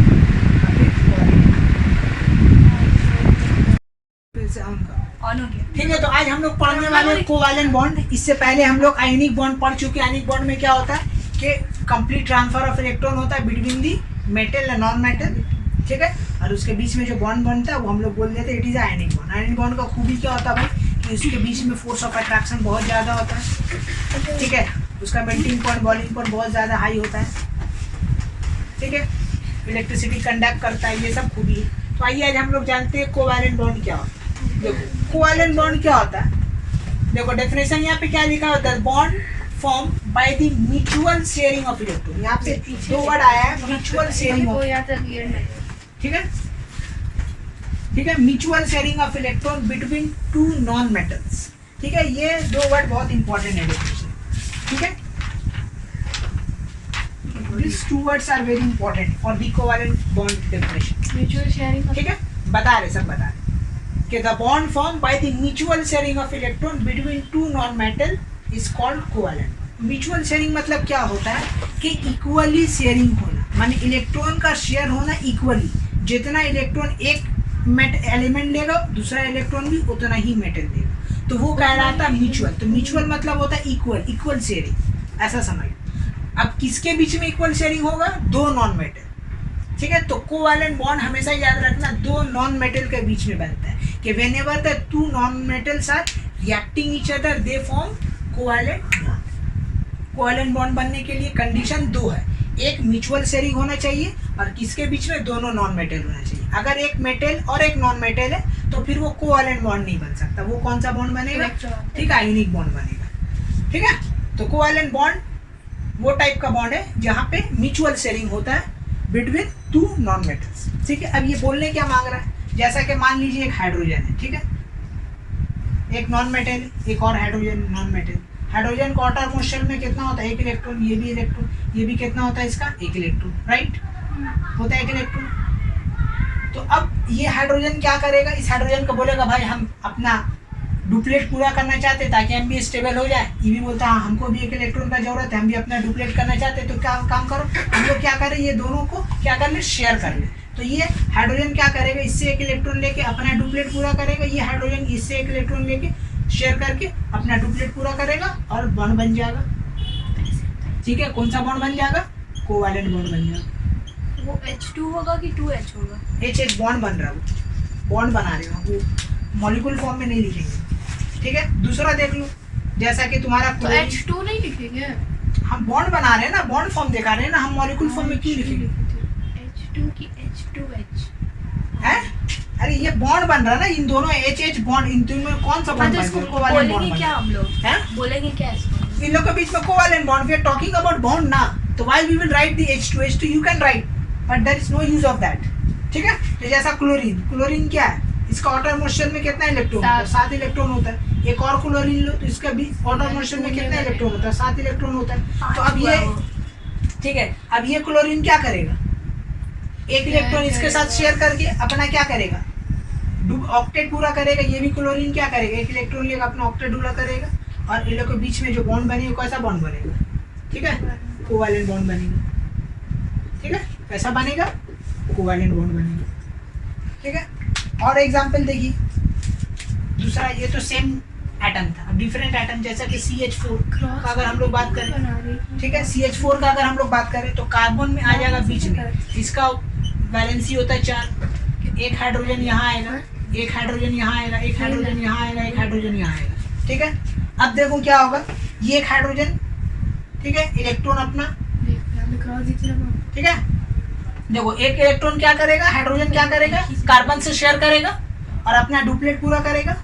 ये भी एक हाइड्रोजन क्या करेगा, कार्बन से एक इलेक्ट्रॉन शेयर करेगा, अपना डुप्लेट पूरा करेगा, और ये भी एक लेगा अपना डुप्लेट पूरा करेगा, ये भी एक लेगा अपना डुप्लेट पूरा करेगा, और ये जो बीच में जो कार्बन है ये एट अ टाइम चारों हाइड्रोजन से एक एक तो, ठीक है, इलेक्ट्रॉन शेयर करेगा और अपना ऑक्टेट पूरा करेगा इस टाइप से, ठीक है। तो इन लोग के बीच में जो बॉन्ड बनेगा कैसा बॉन्ड बनेगा, कोवैलेंट बॉन्ड बनेगा, ठीक है। That bond is known as covalent bond, ठीक है। तो कोवैलेंट बॉन्ड बनने के लिए जरूरी नहीं है कि दोनों, ठीक है, सेम एटम, डिफरेंट एटम में भी कोवैलेंट बॉन्ड बनता है। कंडीशन ये है कि दोनों नॉन मेटल होना चाहिए, ठीक है। तो covalent bond between two similar atom as well as two dissimilar atom, हाँ इसमें CH4 क्यों लिखा है? CH4 मीथेन एक फार्मूला है जिसका स्ट्रक्चर ही होता हाँ, तो है, वो ये भी H नॉन का क्या मेटेरियल। होगा? कौन है? हाइड्रोजन फर्स्ट हैं? वाला का। ये अगर उसका फॉर्मूला CH4 है हाँ तो आई तो 4 1 2 3 4 आई तो हाँ तो वो जो स्ट्रक्चर हुआ। हाइड्रोजन ऊपर है, जो 2 हाइड्रोजन है। अरे ये तो हाइड्रोजन बॉन्ड बना ना, हाँ तो इसका नाम क्या देंगे हम लोग? 2H देंगे या H2 देंगे? अगर बोला जाए H2 बनेगा ना। H2 हाँ 2H नहीं, क्यों? अरे वो एटम होता है, वो यहाँ मॉलिक्यूल्स बन रहा है।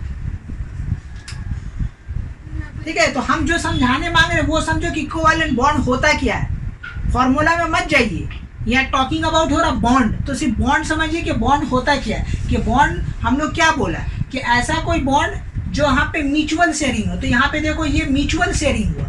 ये जो इलेक्ट्रॉन है एक्चुअल में क्या होता है, इलेक्ट्रॉन ऐसे रिवॉल्व करता रहता है, वो ऐसा बनता है, सर मैम ऐसा टाइप का होता है।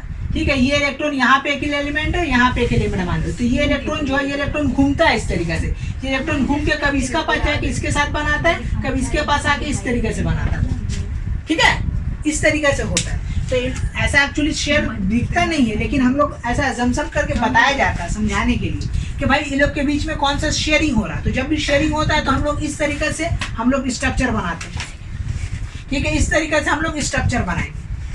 तो ये जो स्ट्रक्चर बनाने का मतलब ही यही हो रहा है कि ये दोनों के बीच में शेयरिंग हो रहा है, ट्रांसफर नहीं हो रहा है। ट्रांसफर हम बनाए थे तो क्या करते थे, एरो बनाते थे। तो arrow donates that electron is transferring from here to there, but here there is no transfer of electron, there is a mutual sharing. तो जितना ये इलेक्ट्रॉन इसका हक है उतना इसको भी हक है। ठीक है, जैसा हम लोग जाते हैं ना ट्रेन में, तो ट्रेन में क्या होता है, तुम्हारा टॉयलेट होता है। तो टॉयलेट क्या है, तो जितना पैसेंजर है वो टॉयलेट सब यूज करता है। तो वो क्या कर रहा है, वो टॉयलेट क्या कर रहा है, हम लोग शेयरिंग कर रहे हैं सबके साथ। तो सेम चीज यहाँ भी हो रहा है कि उसका जितना हक है उतना हक यहाँ भी है। ठीक है, शेयरिंग। तो शेयरिंग मतलब होता है कि दोनों पे इक्वली राइट्स। ठीक है, ये इलेक्ट्रॉन जितना इसका है उतना है। अब इन लोग के बीच में जो बॉन्ड बन रहा है वो बॉन्ड कैसा बन रहा है, कोवैलेंट बॉन्ड बन रहा है। ठीक है, तो यही है तुम्हारा कोवैलेंट बॉन्ड। चलो मिटाते हैं इसको। एक मिनट नीचे वाला। अब कोवैलेंट बॉन्ड का टाइप आता है। ठीक है, टाइप्स ऑफ कोवैलेंट बॉन्ड। तो जब कभी भी कोवैलेंट बॉन्ड बनाएंगे तो म्यूचुअली शेयरिंग करेंगे। ठीक है, तो जहाँ की शेयरिंग नहीं होगा तो फिर नहीं होगा। तब देखो कोवैलेंट बॉन्ड के बारे में और अगर हम लोग कुछ बोलना चाहें तो हम लोग बोल सकते हैं कि कोवैलेंट बॉन्ड जो होता है that is made up of molecules. ये मॉलिक्यूल से बनता है, ये आयन से नहीं बनता। ठीक है, ये हमेशा याद रखना कि covalent bond is made up of molecules. ठीक है, it is made up of molecules, याद रखिए। आगे लिखा देंगे। अभी हम लोग बात करते हैं हम लिखेंगे ना टाइप्स ऑफ कोवैलेंट बॉन्ड। ठीक है, टाइप्स ऑफ कोवैलेंट बॉन्ड। ठीक है, पहला तुम्हारा आता है सिंगल कोवैलेंट बॉन्ड। क्या आपसे क्या पूछ रही है? It is made up of molecules. हाँ, सिंगल कोवैलेंट बॉन्ड। ठीक है, सिंगल कोवैलेंट बॉन्ड देखो क्या होता है, इसको क्या बोलते हैं, सिंगल कोवैलेंट बॉन्ड। ठीक है, लिखेंगे the bond form by sharing of one pair of electron. क्या बोला गया, the bond form by sharing of, ये बहुत इंपॉर्टेंट वन है सिंगल कोवैलेंट बॉन्ड के लिए, by sharing of one pair of electrons, okay, between two atoms is called, हम लोग क्या बोलेंगे, सिंगल कोवैलेंट बॉन्ड। ठीक है, तो सिंगल कोवैलेंट बॉन्ड बनने के लिए कंडीशन क्या है कि एक पेयर ऑफ इलेक्ट्रॉन शेयर हो, उससे ज्यादा नहीं, बस एक। ठीक है, single pair of electron, single covalent.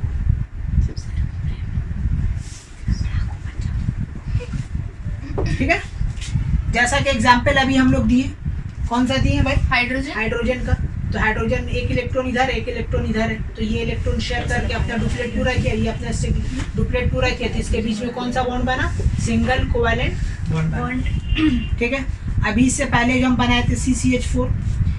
ठीक है, वो तो सिंगल और देख लो HCl देख लो, HCl का दिखा रहे हैं, वो तो सिंगल नहीं था, CCH4 मतलब CH4 सिंगल था ना, सिंगल बॉन्ड था ना, कैसे? दिखा रहे हैं, देखो HCl का दिखा रहे हैं। देखो हाइड्रोजन में एक बॉन्ड, क्लोरीन में कितना होता है, 7, 1 2 3 4 5 6 7। तो क्लोरीन क्या करेगा, हाइड्रोजन से एक इलेक्ट्रॉन शेयर करेगा, शेयर करके अपना ऑक्टेट पूरा करेगा, और हाइड्रोजन एक इलेक्ट्रॉन स्क्वायरिंग के साथ शेयर करके अपना डुप्लेट पूरा करेगा। तो इस तरीके से इन लोग के बीच में कौन सा बॉन्ड बनेगा? सिंगल कोवैलेंट बॉन्ड बनेगा। अच्छा इसको ठीक है, तो देखो यहाँ जितना भी एग्जाम्पल दिए सब में एक पेयर इलेक्ट्रॉन शेयर हो ना, गौर से देखो, एक पेयर मतलब 2 इलेक्ट्रॉन, यही तो देखो एक पेयर, ठीक है। और CCl4 में भी तो एक पेयर हो रहा है ना, गौर से अगर आप लोग देखिएगा तो उसमें भी एक ही पेयर हो रहा है, गौर से देखिए। हम लोग CH4 का बात कर रहे हैं। हाँ वही दिखा रहे हैं, तो उसमें भी एक पेयर हो रहा है ना, देखो एक पेयर हुआ ना, बाय शेयरिंग एक पेयर हुआ ना, गौर से देखो एक पेयर, यहाँ देखो एक पेयर, यहाँ देखो एक पेयर, यहाँ देखो एक पेयर, सब में तो एक ही पेयर बन रहा है। 4 पीस लेकिन हाइड्रोजन है ना। अरे तो एट अ टाइम तो एक हो रहा ना, ये हाइड्रोजन इससे इसको क्या लेना देना, ये तो इसके साथ शेयरिंग कर रहा है ना, तो एट अ टाइम तो एक पेयर इलेक्ट्रॉन शेयर हो रहा है ना। यहाँ भी देखो एक हो रहा है ना, एक हो रहा है ना, एक हो रहा है ना, तो इन लोग के बीच में जो बॉन्ड बनेगा तो सिंगल कोवैलेंट बॉन्ड बनेगा ना, समझे ना। टोटल काउंट नहीं किया जाता है, 2 एटम के बीच में अगर एक पेयर ऑफ इलेक्ट्रॉन शेयर होगा तो उसको बोलेंगे सिंगल कोवैलेंट, एक एटम के बीच। अब इससे इसको कोई लेना देना नहीं, ठीक है। तो ये होता है सिंगल कोवैलेंट कंपाउंड। नेक्स्ट आता है तुम्हारा डबल कोवैलेंट कंपाउंड। तो डबल कोवैलेंट कंपाउंड में सिंगल को ठीक है, तो अब देखो डबल कोवैलेंट बॉन्ड क्या हो रहा है, दूसरा टाइप कि the bond form by sharing of 2 pair of electron. ऐसा कोई कोवैलेंट बॉन्ड जिसमें 2 pair of electron, that means 4 electron share हो रहा, उस बॉन्ड को हम लोग क्या बोलेंगे? Double covalent bond. जैसा कि एग्जांपल दिखा रहे हैं, सिंगल लिखा हुआ नीचे। ठीक है, डबल कोवैलेंट, ठीक है। ओके, देखो डबल कोवैलेंट बॉन्ड, जैसे एग्जांपल अभी हम दिखा रहे हैं, ऑक्सीजन ऑक्सीजन के बीच में, जैसे ये एक ऑक्सीजन है, ठीक है। ऑक्सीजन का आउटर मोशन में कितना इलेक्ट्रॉन होता है? 6, 1 2 3 4 5 6। सिमिलरली एक दूसरा ऑक्सीजन, उसके बीच में भी 6 होगा, ठीक है, ये हो गया 6। तो अब ये ऑक्सीजन को क्या 2 इलेक्ट्रॉन का दरकार है, देखो यहाँ समझो, इलेक्ट्रॉन, ये ऑक्सीजन को 2 इलेक्ट्रॉन का दरकार है अपना ऑक्टेट पूरा करने, तो क्या करेगा? इस ऑक्सीजन के साथ 2 इलेक्ट्रॉन शेयर करेगा। ये भी ऑक्सीजन को 2 इलेक्ट्रॉन का दरकार है, ये भी ऑक्सीजन के क्या करेगा? 2 इलेक्ट्रॉन शेयर करके अपना ऑक्टेट पूरा करेगा। अब इसके बीच में जो बॉन्ड बनेगा, कौन सा बॉन्ड बनेगा? ऐसा नहीं बना। Double covalent bond. Double covalent bond मतलब कि देखो 4 इलेक्ट्रॉन शेयर हो, ठीक है, मतलब 2 पेयर। हाँ 2 पेयर्स, 4 इलेक्ट्रॉन मतलब 2 पेयर्स, ठीक है। तो ऐसा कोई बॉन्ड कोवैलेंट बॉन्ड जिसमें 2 पेयर ऑफ इलेक्ट्रॉन शेयर हो, उस कोवैलेंट बॉन्ड को हम लोग क्या बोलते हैं? Double covalent bond. जैसे एग्जांपल है आपका ऑक्सीजन, ठीक है, और दूसरा है तुम्हारा कार्बन डाइऑक्साइड। बना के दिखाते कार्बन डाइऑक्साइड, तो वो दूसरा एग्जांपल है। ये पहला एग्जांपल था तुम्हारा, क्या था? O2, ठीक है। दूसरा आ रहा है CO2, ठीक है। तो देखो CO2 में कैसे होगा? कार्बन है, कार्बन का 2 इलेक्ट्रॉन इधर और 2 इलेक्ट्रॉन इधर, ये ऑक्सीजन है, ये ऑक्सीजन है,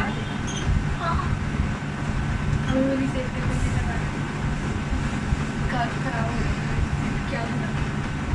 ठीक है। देखो यहाँ पे यहाँ पे नहीं हमारे देखो, ये ऑक्सीजन क्या करेगा? 2 इलेक्ट्रॉन कार्बन से शेयर करेगा, अपना ऑक्टेट पूरा करेगा, ये भी अपना करेगा और ये भी अपना करेगा, 4 एट अ टाइम 4 हो जाए, सर ये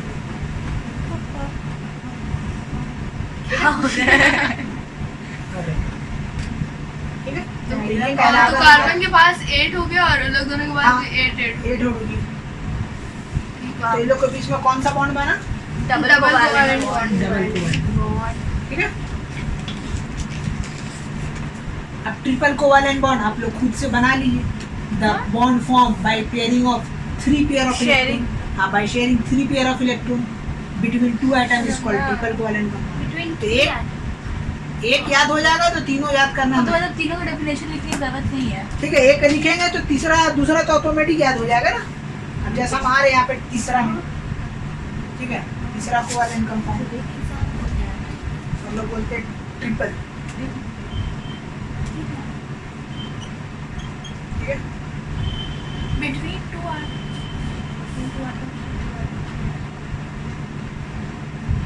क्या देखते क्या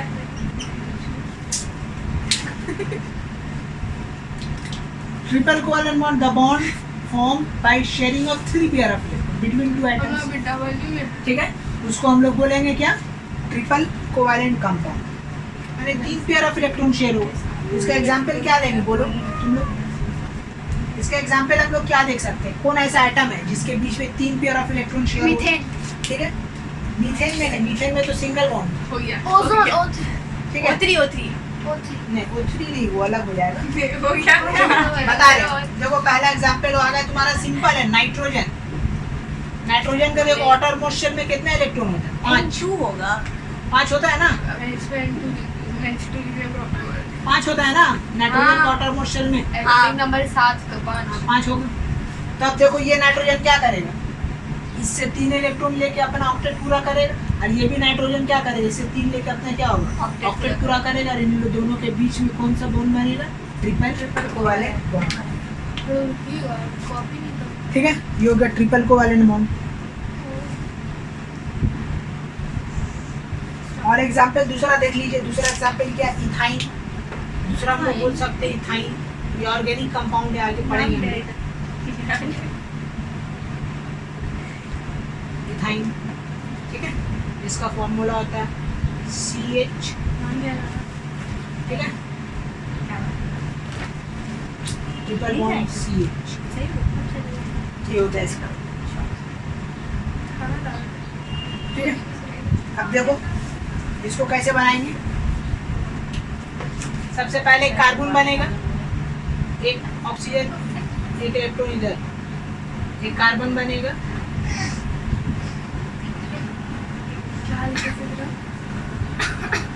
ठीक है।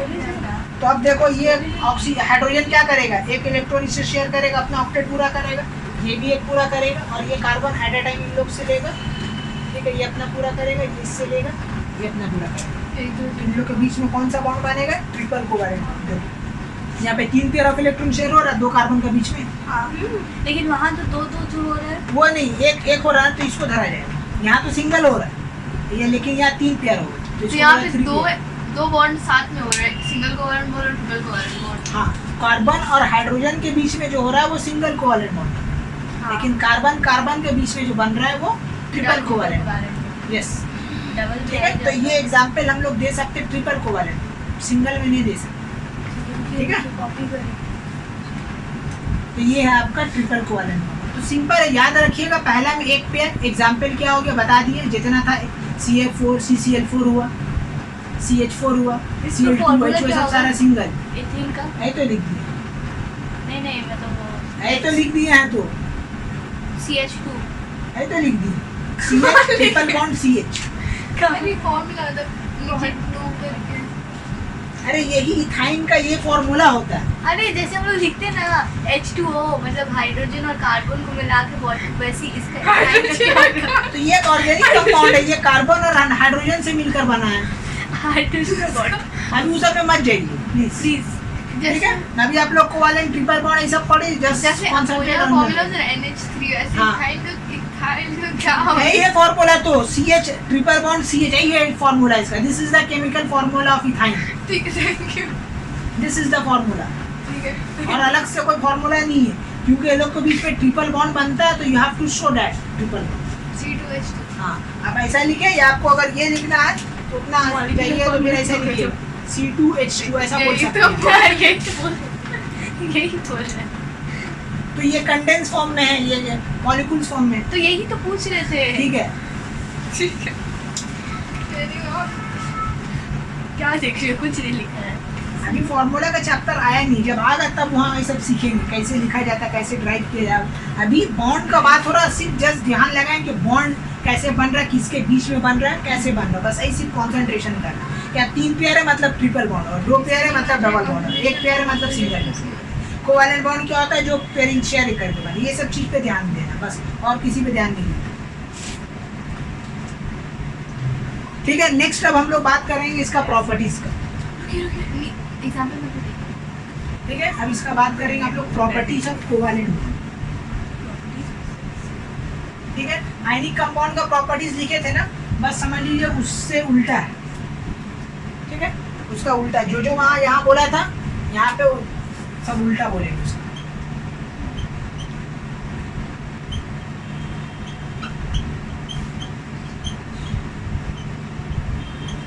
पहला प्रॉपर्टीज हम लोग बोलेंगे क्या, कि दे हैव वीक क्या बोलेंगे?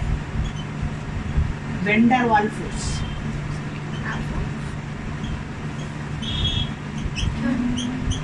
अब ये वेंडर वाल फोर्स क्या है, जो हम लोग बच्चा क्लास में पढ़ा था?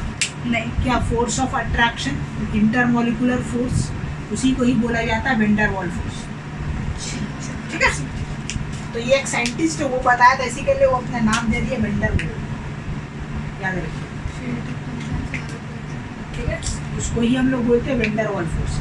तो जो वहाँ पे हम लोग बोला दे have strong force of attraction, यहाँ पे क्या बोला दे हैव वीक वेंडर वाल फोर्स, मतलब दे हैव लो, ठीक है, फोर्स ऑफ अट्रैक्शन। वो जल्दी टूट जाएगा। हाँ, बहुत जल्दी आसानी से टूट सकता है, उसमें ज़्यादा एनर्जी लॉस नहीं होता। दूसरा क्या बोलेंगे वहाँ पे, क्या बोला था? They have high melting point, boiling point. यहाँ पे बोलेंगे दे हैव मोस्टली सॉलिड, ठीक है, low melting point and boiling point. ठीक है, तीसरा वहाँ पे क्या बोला था कि electrovalent compound conduct electricity, covalent compound do not conduct electricity. ठीक है, एमपी और बीपी का क्या मतलब है? They, low melting point and boiling point. ठीक है, एमपी होता है मेल्टिंग पॉइंट, बीपी होता है तुम्हारा बॉइलिंग पॉइंट। ये लोग की ब्लड प्रेशर। ब्लड प्रेशर सही ठीक है, conduct electricity. MP Madhya Pradesh.